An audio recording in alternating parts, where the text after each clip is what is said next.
I'm reading for 15 minutes to help me develop my articulation and also just to practice some self-discipline.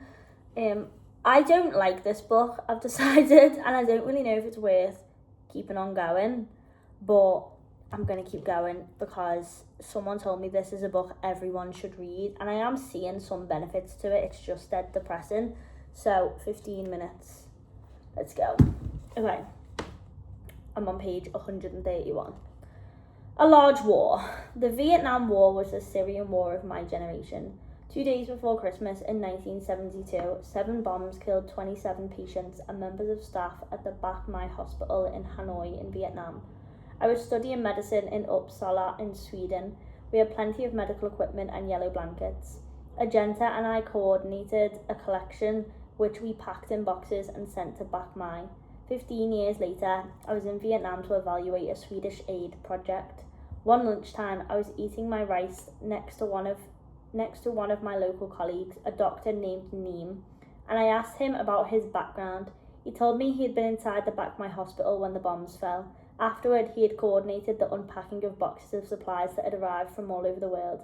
I asked him if he remembered some yellow blankets, and I got goosebumps as he described the fabric's pattern to me. It felt like we'd been friends forever. Oh, that's cute. At the weekend, I asked Neem to show me the monument to the Vietnam War.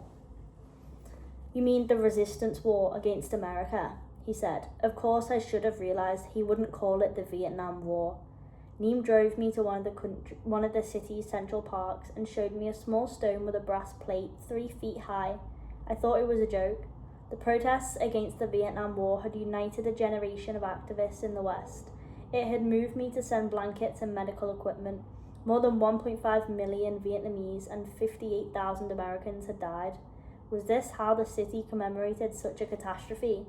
Seeing that I was disappointed, Neem drove me to see a bigger monument, a marble stone 12 feet high, to commemorate independence from French colonial rule.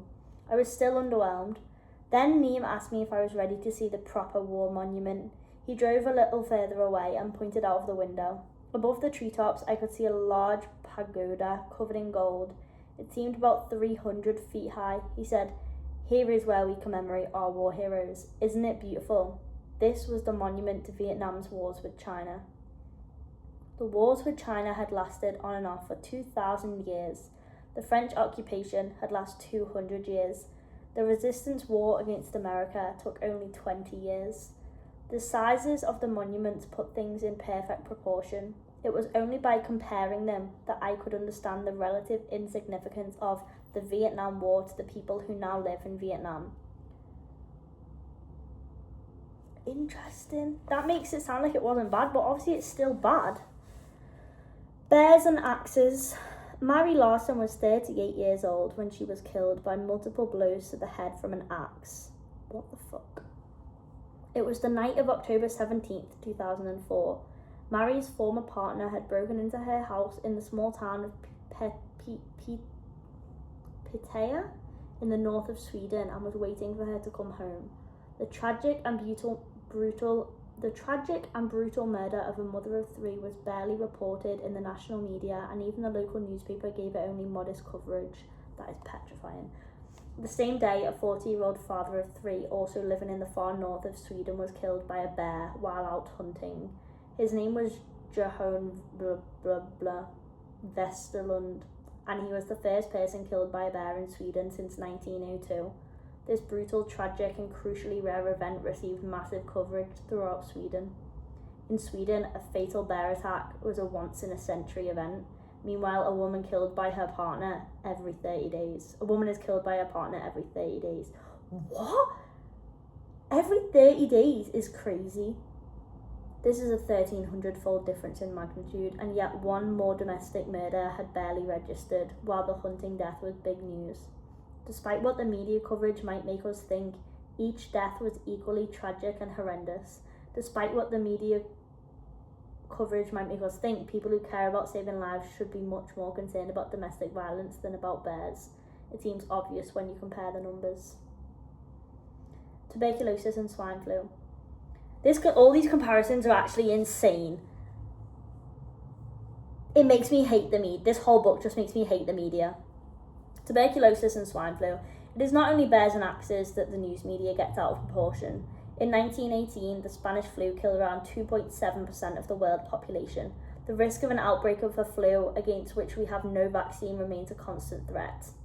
Is that COVID? I wonder how much COVID killed. Which we should all take extremely seriously. In the first months of 2009, thousands of people died from the swine flu. For 2 weeks it was all over the news. Yet unlike with Ebola in 2014, the number of cases did not double. It did not even go up in a straight line. I and others concluded this flu was not as aggressive as the first alarm had indicated, but journalists kept the fear boiling for several weeks.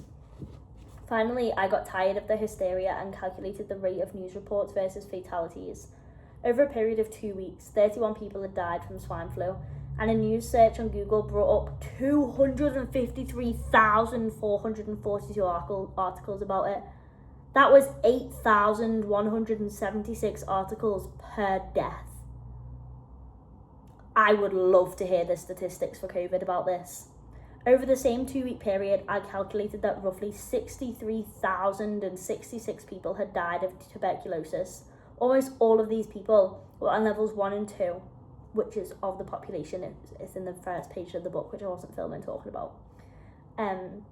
Where tuberculosis remains a major killer, even though it can now be treated. But TB is infectious, and TB strains can become resistant and kill many people on level 4. The news coverage for TB was at a rate of 0.1 article per death. Each swine flu death received 82,000 times more attention than each equally tragic death from TB. That's crazy. The 80-20 rule. It's so easy to get things out of proportion, but luckily there are also some easy solutions. Whenever I have to compare lots of numbers and work out which are most important, I use the simplest ever thinking tool. I look for the largest numbers. That is all there is to the 80-20 rule. We tend to assume that all the items on the list are equally important, but usually just a few of them are more important than all the others put together. Whether it is causes of death or items in a budget, I simply focus on understanding those that make up the 80% of the total. Before I spend time on the smaller ones, I ask myself, where's the 80%? Why are these so big? What are the implications? For example, here's a list of the world's energy sources in alphabetical order. Biofuels, coal, gas, geothermal, hydro, nuclear, oil, solar, wind. Presented like that, they all seem equally important. If we instead sort them according to how many units of energy they generate for humanity, 3 outnumber all the rest, and this graph shows. Okay, level 1, level 2, level 3, level 4.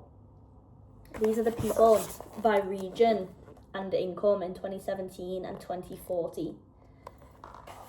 So, green, what does green stand for? I don't know.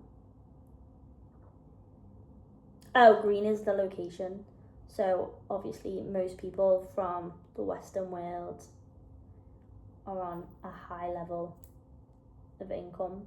Wow, so by 2040, so in 14 years, 300 million people less should be in poverty, according to this.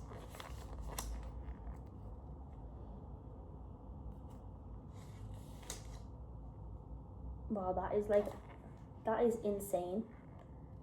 Where's the UK? Yeah, that's crazy. This graph is a world map for health and wealth. So the countries up here are the healthiest and the wealthiest. And as you can see, it goes further down. The UK is here. The US is slightly less healthy, but slightly richer. Japan is the most healthy. Japan and Singapore are the most healthiest. Singapore is the healthiest and the richest. Qatar is the healthiest and the richest. Obviously, everybody who's the richest is all in the upper healthier because they have access to healthcare, etc. And everyone who's in the lower income obviously has a shorter lifespan.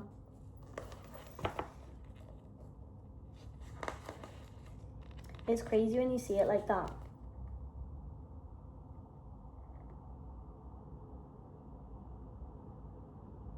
This makes migration look crazy too when I think about where some of my friends are from.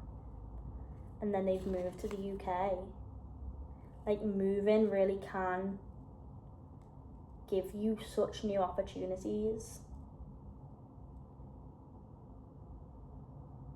That's crazy, seeing it out like that.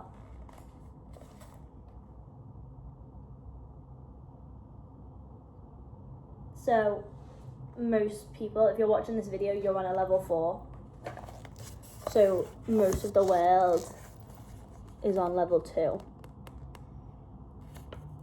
This is how it... Wow, that's really interesting. Okay. To give myself the big picture, I would use the 80-20 rule, which tells us that oil, coal and gas gives us more than 80% of our energy. 87% in fact. I first discovered how useful the 80-20 rule is when I started to review aid projects for the Swedish government. In most budgets, around 20% of the lines sum up more than 80% of the total. You can save a lot of money by making sure you understand these lines first. That applies to like anomalies as well. When you look at like YouTube and outliers, the videos that perform the best, you go straight to the best performing ones to try and understand them, because that's where all the answers lie. Doing just that is how I discovered that half the aid budget of a small health centre in rural Vietnam was about to be spent on 2,000 of the wrong kind of surgical knives. It's how I discovered that 100 times too much, 4 million litres of baby formula was about to be sent to a refugee camp in Algeria. And it's how I stopped 20,000 testicular prostheses from being sent to a small youth clinic in Nicaragua.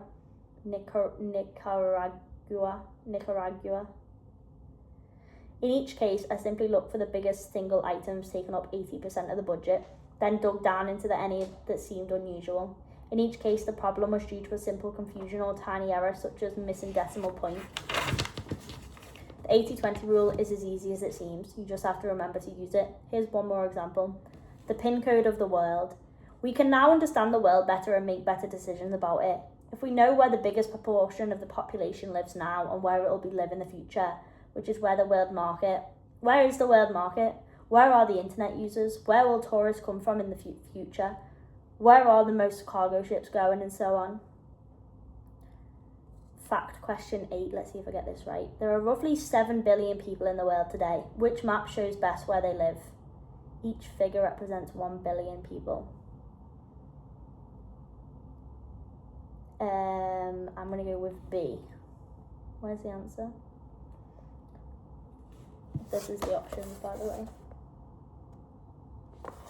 I said B.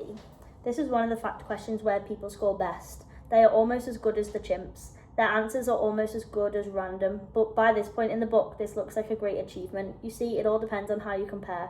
70% of people still pick the wrong maps, showing 1 billion people on the wrong continent. 70% of people don't know that the majority of mankind lives in Asia. If you really care about a sustainable future or the plundering of our planet's natural resources or the global market, how can you afford to lose track of 1 billion people? The correct map is A. The pin code of the world is 1114. That's how to remember the map. From left to right, the number of billions as a pin code. America's 1 billion, Europe 1 billion, Africa 1 billion, Asia 4 billion. I have rounded the numbers. Like all pin codes, this one will change. By the end of the century, the UN expects there will have almost be no change in the Americas and Europe, but 3 billion more people could be in Africa and 1 billion more in Asia. By 2100, the new pin code of the world will likely be 1145. More than 80% of the world's population will live in Africa and Asia. It's mad how the Western world just doesn't even compute that. Like, America acts like they're the biggest part of the world. And so does UK in school, I feel like. If the UN forecasts for population growth are correct, and if incomes in Asia and Africa keep growing as now, then the centre of gravity of the world market will shift over the next 20 years from Atlantic to the Indian Ocean. Today, the people living in rich countries around the North Atlantic, who represent 11% of the world population, make up 60% of level 4 consumer market. Already, by 2027, if incomes keep growing worldwide as they are doing now, then that figure will have shrunk to 50%. By 2040, 60% of level 4 consumers will live outside the West. Yeah, I reckon that's probably right. Yes, I think the Western domination of the world economy will soon be over. Wow. People in North America and Europe need to understand that most of the world population lives in Asia. In terms of economic muscles, we are becoming the 20%, not the 80%. but many of us can't fit these numbers into our nostalgic minds. Not only do we misjudge how big our war monuments should be in Vietnam, we also misjudge our importance in the future global marketplace. Many of us forget to behave properly with those who will control the future trade deals. Soon, most people at level 4 will not be Westerners. So by 2027, which is next year, this book was written 9 years ago, this should be the proportion. I would love for Hans Rosling with Ola and Anna to come back and see if this is correct. Anyway, that's my very short reading today. Interesting. I'm hating it less.